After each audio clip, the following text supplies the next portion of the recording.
ఏ శుభకార్యానికైనా శుభారంభం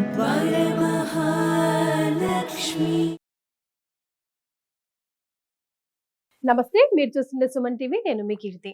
మాఘ అమావాస్య వస్తుంది కదా, మరి ఈ రోజు యొక్క విశిష్టత ప్రాముఖ్యత గురించి మనకు తెలియజేయడానికి ప్రముఖ ఆస్ట్రాలజర్ బ్రహ్మశ్రీ నందిమట్ల శ్రీహరి శర్మ గురుగారు ఉన్నారు. నమస్తే గురుగారు. వాగర్థావివ సంపృక్తో వాగర్థ ప్రతిపత్తయే జగతః పితరౌ వందే పార్వతీ పరమేశ్వరౌ ఆదిత్యాయ చ సోమాయ మంగళాయ బుధాయ చ గురు శుక్ర శనిభ్యశ్చ రాహవే కేతవే నమః. శృంగేరి జగద్గురు పీఠాధిపతులకి కంచి పీఠాధిపతులకి నమస్కారములు తెలియజేసుకుంటూ కార్యక్రమాన్ని ప్రారంభిద్దాం. గురుగారు, నిజానికి మీ పుణ్యమాని ఈ మాఘమాసం అంతా దైవ కార్యక్రమాల్లో ఆధ్యాత్మిక చింతనతోనే గడిచిపోయింది. ముఖ్యంగా మాకైతే అసలు మాఘమాసం విశిష్టత గురించి మీ ద్వారానే 100కి 100% తెలుసుకొని ఈ రోజుల్ని సద్వినియోగం చేసుకొని జీవితంలో అంతో ఎంతో పుణ్యం సంపాదించుకున్నామా అనిపిస్తుంది. ఇక చివరిగా మాఘ అమావాస్య వచ్చేస్తుంది కదా, మరి ఈ రోజు అసలు ఏం చేయాలి, ఈ రోజుని ఎలా స్వస్తి పలకాలి ఆధ్యాత్మికంగా తెలియజేస్తారా? తప్పకుండా అమ్మా. ఇప్పటి వరకు మనం అనేక విషయాలు మాఘమాసం గురించి తెలుసుకున్నామంటే అది మన గొప్పతనం కాదు, ఆ పరమేశ్వరుని యొక్క సంకల్పము. పరమేశ్వరుడే ఆ వాక్కు రూపంలో మన ద్వారా ప్రపంచానికి తెలియచేయడం అనేటువంటిది జరిగిందమ్మా. కాబట్టి ఇందులో మనం నిమిత్త మాత్రమే, ఒక సమిధులుగానే మనం భావించుకోవాలి. ముఖ్యంగా ఇక మాఘమాసం అమావాస్య అనేటువంటిది ఉన్నది. ఈ మాఘమాసం యొక్క అమావాస్యకి ఇప్పుడు జరుగుతున్నటువంటి ప్రస్తుత పరిస్థితులకి ఒక లింక్ అనేటువంటిది ఉందమ్మా. అంటే కుంభమేళా ఇప్పుడు మనకు జరుగుతుంది కదా, అసలు ఈ కుంభమేళా జరగడానికి గల కారణమైనటువంటిదే ఈ మాఘమాస అమావాస్యకు సంబంధించి. అందుకనే ఇప్పుడు గ్రహాల స్థితిగతులు ఇవన్నీ మనం ఇప్పుడు వింటున్నామంటే, ఇప్పుడు ఈ కార్యక్రమం అంతా ఎవరైనా కానీ వింటే ఈ కుంభమేళాకి మాఘమాస్యకు ఉన్నటువంటి లింక్ ని అందరూ చాలా తెలుసుకోగలరు. ఇంత విశిష్టతన అందుకేనా ఇలాంటి సందర్భం వచ్చింది అని చెప్పి. ఏంటనంటే పూర్వము దేవతలందరూ కూడా ఇంద్రుడితో సహా విజయ గర్వంతో వచ్చినటువంటి మునీశ్వరులని చులకనగా చూసేవాళ్ళు. ఎవరిని చూసినా దూర్వాస మహాముని మెప్పించలేరు. ఆ దూర్వాస మహాముని కూడా దూషించేసరికి అప్పుడు కోపం పట్టలేక మీరందరూ కూడా కృషించిపోవుగాక అని చెప్పి శాపం ఇచ్చేసేసారు. ఆ తదనంతరం వాళ్ళందరూ బలహీనం అయిపోయారు. ఇక వాళ్ళలో ఏ శక్తి లేకుండా అయిపోయింది. ఇదే ఆధారంగా చూసి రాక్షసులు వచ్చి వాళ్ళని ఆక్రమించడం, స్వర్గాధిపత్యం రాక్షసుల చేతిలోకి వెళ్ళిపోయింది. దిక్కు తోచకుండా దేవతలందరూ భూలోకంలో ఎక్కడ పడితే అక్కడ తిరుగుతూ ఉండి వాళ్ళకు ఏం చేయాలో తెలియక అగమ్య గోచరమైనటువంటి సందర్భంలో బ్రహ్మ విష్ణు మహేశ్వరుల దగ్గరకు వచ్చి వాళ్ళ గోడు పోసుకున్నారు. వేసుకున్న తర్వాత ఆ విధంగా అప్పుడు విష్ణు భగవానుడు ఒక చక్కటి ఉపాయాన్ని తెలియచేశాడు. క్షీరసాగర మథనం అంటూ చేయండి, అమృతం ఉద్భవిస్తుంది, అమృత పానం చేసే పంచే బాధ్యత నాది అని చెప్పి దేవదానులందరినీ కూర్చోబెట్టి చక్కగా అందరినీ ఒప్పించి వాళ్ళందరి చేత ఈ యొక్క క్షీరసాగర మథనం అనేకమైనటువంటి వస్తువులు బయటపడ్డాయి. అందులో అమృతం ఆఖరణ బయటపడింది. ఈ అమృతాన్ని మాకు కావాలని దేవతల రాక్షసులు బాధలు ఆడుకుంటుంటే ఇదే అదనుగా భావించి ఇంద్రుని కుమారుడు అయినటువంటి జయంతుడు తీసుకొని ఆకాశానికి ఎగిరిపోతాడు. ఇంద్రుడు కుమారుడు పట్టుకున్నాడు అమృత కలశాన్ని అని చెప్పేసి ఇక రాక్షసులందరూ ఒకవైపు, దేవతలందరూ ఒకవైపు పెనుగులాట సాగింది. ఆ కలశాన్ని పట్టుకున్నటువంటి జయంతుని దగ్గర ఆ పెనుగులాటలో 4 చుక్కలు, అమృతం చుక్కలు 4 ప్రదేశాలు, నాసిక్, ఉజ్జయిని, హరిద్వార్, ప్రయాగ. ఇప్పుడు కుంభమేళా ప్రయాగ జరుగుతుంది. ఎందుకు అనంటే ఈ యొక్క అమృత కలశాన్ని ఎక్కడా కూడా కింద పడిపోకుండా 4 గ్రహాలు అనగా చంద్రుడు, బృహస్పతి, శని, రవి, ఈ 4 గ్రహాలు ఆ అమృత కలశాన్ని కాపాడాయి. అందువల్లనే ఈ 4 గ్రహాల యొక్క స్థితిగతులు ఉన్నప్పుడు మాత్రమే కుంభమేళ, అర్ధ కుంభమేళ, పూర్ణ కుంభమేళ, మహాకుంభమేళ అనేటువంటివి చేయడం అనేటువంటిది ఆచారంగా వచ్చింది.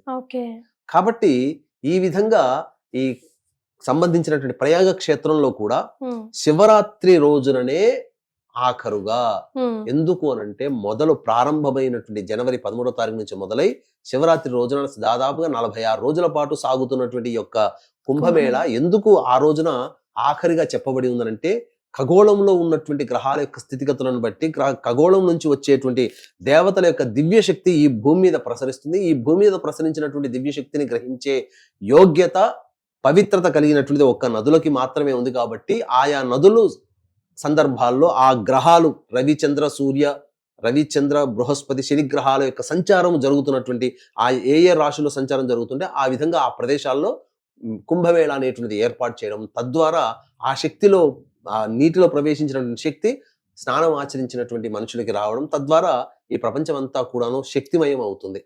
అందుకనే పవిత్రులు అవ్వాలంటే పాపాలు పోగొట్టుకున్నారని కాదు అక్కడ, వాళ్ళకి సంబంధించినటువంటి కర్మదోషాలు, గత జన్మ కర్మదోషాలు ఈ యొక్క కుంభమేళాలో స్నానం ఆచరించడం వల్ల తొలగిపోతున్నాయి.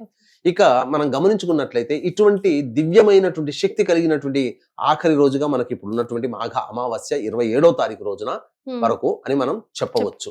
కాబట్టి అటువంటి అమావాస్య రోజున ప్రధానంగా చేయాల్సిందల్లా శివరాత్రి ఏ విధంగానైతే మనం చేస్తున్నామో ఆ విధంగా కూడా మనం ఆ రోజున నియమాల్ని పాటించాలి. అమావాస్య కాబట్టి ఉపవాసం ఉండాలి, బ్రహ్మచర్యం ఉండాలి, దాంపత్యం పనికిరాదు, మాద్యపానము, మాంసాహారము, ధూమపానము, అటువంటి వ్యసనాలకన్నీ కూడాను శివరాత్రి రోజున ఏ విధంగా ఉంటామో శివరాత్రి వెళ్ళిన 27వ తారీఖు రోజున కూడా ఉంటాము. అయితే అమావాస్య 28వ తారీఖు వరకు ఉంది కదా అని చెప్పి చాలా మంది ఉంటుంటారు. అమావాస్యకి ప్రమాణం ఏంటంటే మధ్యాహ్నం అపరాహ్నం వరకు కూడా అమావాస్య ఉంటేనే అది పూర్ణంగా అమావాస్యంగా చెప్పబడి ఉంది.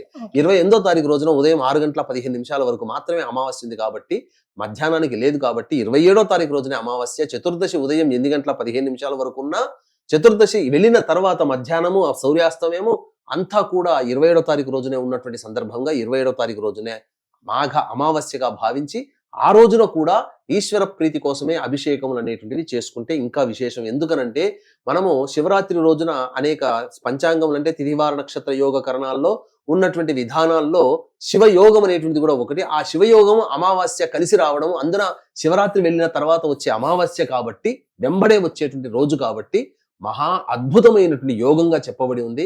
ఇటువంటి రోజున మానవులు కొన్ని నియమాలు గనక పాటించున్నట్లయితే పితృదోషం నుంచి విముక్తి అవుతారు, సంకల్పం నెరవేరుతుంది, అన్నిటికంటే మించి చక్కటి యోగ్యమైన జీవితాన్ని పొందుతారు. కర్మదోషాలు ఏమన్నా ఉంటే అమావాస్య రోజున చేసినటువంటి పనుల వల్ల కర్మదోషాలు తొలగిపోతాయమ్మా. కాబట్టి కొన్ని నియమాలు పాటిస్తే మంచిది. గురుగారు, అంటే ముఖ్యంగా ఈ శివరాత్రి రోజు ఈ కుంభమేళాలో మనం స్నానం ఆచరించే వాళ్ళు పాటించవలసిన నియమాలేంటి? అక్కడ నుంచి కుంభమేళా నుంచి వాటర్ తెచ్చి అందరికి ఇస్తా ఉన్నారు గురుగారు ప్రసాదం లాగా, అవి తీసుకోవచ్చా? తీర్థంలాగా కుంభమేళాలు అంటే మనకి ఏంటనంటే కుంభమేళా నది దగ్గర కాకుండా త్రివేణి సంఘం కలిసేటువంటిది ఒక 1/2 కిలోమీటర్ లోపలికి వెళితే అక్కడ త్రివేణి సంఘం కలిసే ప్రదేశం ఉంటుంది. ఆ ప్రదేశంలో పట్టుకొచ్చినటువంటి నీటిని కనుక తీసుకుని వచ్చి మనము మామూలుగా దేవ పూజ చేసిన తర్వాత ఆ స్వామికి నివేదన చేస్తాం కదా ఆ తీర్థంలో, ఆ 2-3 చుక్కలు ఆ కుంభమేళా నుంచి వచ్చిన వాటిని వేయవచ్చు. తర్వాత దాన్ని భద్రపరుచుకొని ఉండి కుంభమేళా సందర్భముగా జరిగినటువంటి స్నానం ఆచరించి తదనంతరం అక్కడి నుంచి తెచ్చినటువంటి నీరు మహాపవిత్రమైనటువంటిది కాబట్టి మనకు ఈ యొక్క అనేక సందర్భాల్లో పుణ్య స్నానాలు చేయాలని చెప్పి మనకు రోజులు ఉంటాయి కొన్ని. అటువంటి రోజుల్లో ఈ యొక్క కుంభమేళా నుంచి తెచ్చినటువంటి నీటిని గనక వేసినట్లయితే మనకు అత్యంత ప్రభావం. ఎందుకంటే గ్రహ సంచారం జరుగుతున్నటువంటి సందర్భంలో ఏర్పడింది కుంభమేళ. క్షిప్రా నది ఉజ్జయినిలో 2031వ సంవత్సరంలో జరుగుతుంది. అప్పటి వరకు మనం వేచి చూడాలి. కాబట్టి అటువంటి దివ్యమైనటువంటి గ్రహశక్తి కలిగినటువంటి నీటి మన ఇంట్లో తెచ్చుకోవడం వల్ల కొంతవరకు చాలా మటుకు గ్రహ దోషాలు తొలగి ఆనందకరంగా ఉంటాం. పూజా మందిరంలో ఉండడం వల్ల ఆ దేవతా శక్తి ఇంకా 2 అవుతుందని చెప్పడంలో సందేహం లేదు. మరి ఇంకా ఏమేమి నియమాలు పాటించాలి గురుగారు ప్రత్యేకంగా ఆ రోజు? ప్రత్యేకంగా ఆ రోజున ప్రధానంగా అమావాస్య కాబట్టి పితృదేవతలు అనగా చుట్టుపక్కల నదీ తీరములు అనేటువంటివి ఉంటాయి. కనీసం 50 కిలోమీటర్ల పర్యంతంలో ఉన్నటువంటి నదులు ఎవరైతే ఉంటారో ఆ చుట్టుపక్కల వాళ్ళందరూ కూడా ఆ రోజున నదీ తీరానికి వెళ్లి స్నానం ఆచరించి వెంబడే తిలతర్పణాలు పెద్దల కోసం చేసి వీలైతే పిండ ప్రదానం కార్యక్రమం కూడా చేయవచ్చు. అది చేయడం చాలా మంచిది, యోగ్యం. తదనంతరం ప్రదోషకాల సమయంలో గ్రహదోషాలు తొలగిపోవడం కోసం కోరిన కోరిక సంకల్పం అతి శీఘ్రంగా నెరవేరాలి అంటే ఒక చిన్న పరిహారం అనేటువంటిది ఉందమ్మా. ఆ విధంగా చేస్తే సరిపోతుంది. వీక్షించేటువంటి ప్రేక్షకులకి గమనిక, ఈ యొక్క మహాశివరాత్రి సందర్భంగా జాతకరీత్యా కలుగు విద్య, వివాహ, ఉద్యోగ, దాంపత్య, సంతాన, అనారోగ్య సమస్యల నివారణకి సర్వదోష నివారణ పూజలు, హోమాలు, అలాగే గత జన్మ కర్మదోషాలు ఉంటే ఈ జన్మల్లో సమస్యలు అనేటివి బాధిస్తాయి కాబట్టి కర్మదోష నివారణ తిల హోమాలు, మరియు 2025వ సంవత్సరం మొత్తం అన్ని రాశుల వారికి శని ప్రభావం ఉంటుంది కాబట్టి శనిదోష నివారణ పూజలు, హోమాలు అనేటివి పర్ హెడ్ 3,100 రూపాయలకి ఫిబ్రవరి 26 మరియు 28వ తేదీన జరిగేటువంటి హోమాలి కార్యక్రమాల్లో జరపబడతాయి. అలాగే శివరాత్రి రోజున రుద్రపారాయణాలు, అభిషేకాలు అనేటివి జరపబడతాయి. కావున ఈ యొక్క కార్యక్రమంలో సభ్యులుగా చేరేటువంటి వాళ్ళు కార్యక్రమ తదనంతరం కాంటాక్ట్ చేసి మీ గోతనామాలు నమోదు చేసుకోవచ్చు. ఈ యొక్క కార్యక్రమంలో పాల్గొనడం ద్వారా మీ యొక్క సంకల్పం ఆ విశ్వేశ్వరుని యొక్క అనుగ్రహంతో వచ్చే సంవత్సరం శివరాత్రి కల్లా నెరవేరుతుంది అని చెప్పడంలో ఏమాత్రం సందేహం లేదు. ఇక ఆ రోజున గురుగారు ప్రధానంగా గురుగారు మాఘ అమావాస్య రోజు మనం ఎలాంటి నియమాలు కానీ ఎలాంటి పూజలు కానీ విశేషంగా చేస్తే గనక రాబోయే ఉగాది లోపలే మా సంకల్పం నెరవేరిపోవాలి గురుగారు. ఎందుకు అని అంటేనమ్మా ప్రధానంగా మాఘ అమావాస్య రోజున శివయోగం అనేటువంటిది రాత్రి 11:57 వరకు ఉంది. కాబట్టి శివయోగం ఉన్నటువంటి సందర్భంగా మనము ఆ శివయోగం ఉన్నప్పుడు తర్పణాది కార్యక్రమాలు, స్నానం ఆచరించి, నది లేని వాళ్ళు ఉంటారు, నదుల నుంచి తెచ్చుకున్నటువంటి నీటిని చుక్కలుగా వేసి స్నానం ఆచరించిన చాలమ్మ. ఆ విధంగా ఇంట్లోనైనా తర్పణాది కార్యక్రమాలు చేయవచ్చు. ఇక తదనంతరం సాయంకాలం ప్రదోష కాల సమయం సూర్యాస్తమయం కంటే ముందే వెళ్ళి రావి చెట్టు చుట్టూ శివాయ నమః అంటూ 27 ప్రదక్షిణలు చేసి ఆ రావి చెట్టు దగ్గర మీరు అంటే ఎవరైనా కానీ ఆవు నేతితో దీపారాధన చేసి 5 రకాల స్వీట్లు నైవేద్యంగా పెట్టి వచ్చినట్లయితే, వెనక్కి తిరిగి చూడకుండా ఇంటికి వచ్చినట్లయితే సంకల్పం అతి శీఘ్రంగా నెరవేరుతుంది. అంతేకాకుండా శని దోషం తొలగిపోవాలంటే రావి చెట్టు దగ్గర సూర్యాస్తమయం కంటే ముందే తిలలు ఒక రాశిగా పోసి ఆ తిలల్లో నువ్వుల నూనెతో 8 ఒత్తులతో నువ్వుల నూనెతో దీపారాధన, నల్ల బట్టను కత్తిరించి ఒత్తిగా చేస్తే సరిపోతుంది. 8 ఒత్తులు దీపారాధన చేసి వెనక్కి తిరిగి ప్రదక్షిణ చేసి వెనక్కి తిరిగి చూడకుండా ఇంటికి వస్తే కూడా శని దోషాలన్నీ కూడా శాంతిస్తాయి. నల్ల నువ్వులమ్మ రాశిలాగా ఒక రాశిలాగా ఒక 1/4 కిలోనో తీసుకుని వచ్చి లేదా 100 గ్రాములు పెట్టి దాని మీద దీపారాధన చేసి 8 ఒత్తులతో దీపారాధన.